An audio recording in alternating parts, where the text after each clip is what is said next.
maybe this goes without saying, but I'm assuming that you're not cognitively pointing out to them, oh, but support No, does exist. Look, you right. have this and you have that and you have the other, or love does No. exist, right? You're not Right, cognitively, right? exactly. Exactly, exactly. And that's part of what it means to meet the and support the defense, like we were saying before, right? Is that we valid first and foremost, you need, and you all know this, right? You need to validate whatever sense of suffering there is. And that's how you gain their trust. Because it is real. Subjectively, it's all real, you know? And only when it feels respected and only when the person feels like they they are coherent as they are, do they, do they start to get interested in what could be different? If you rush toward change, that's a little violent. Yeah. So if you pitch a tent in the nourishment barrier and they camp out there and hang out long enough, is it the point that they'll suddenly notice something themselves that contradicts the schema that that doesn't exist for me or that the I, world doesn't have that?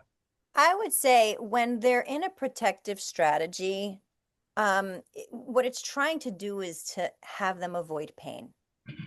So when you camp out long enough at the strategy and the strategy softens even a little bit, then they're touching into the actual wound where it all began. When they can touch into that wound, then that's when we start to help them see that they can actually tolerate the pain, that the pain exists and that it needs soothing and caretaking, and that they can Breathing. update the files about what the pain meant.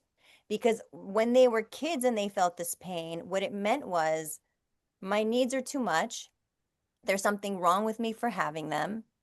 I'll be less of a problem if I just stop needing and make myself easier for mom and dad.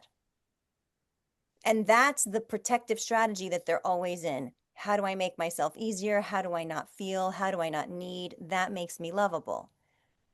When they can actually study that strategy and access the ouch, it actually really hurts to have to be doing this to myself. Then they're in a place where we can access the wound directly and offer what Hakomi calls the missing experience, which is giving the child the missing information. This had nothing to do with you. Mom and dad were overwhelmed. You do deserve this. You can have this. Let's have you actually experience what it's like to feel received and met. And we can do that in child state work when we're going into memory, core memory work, or we can do it in other somatic exercises. But ultimately, what we're trying to do is rescript the meaning that the child made of the pain so that the strategy that they're using to protect themselves is no longer relevant because they don't need it anymore to avoid the pain.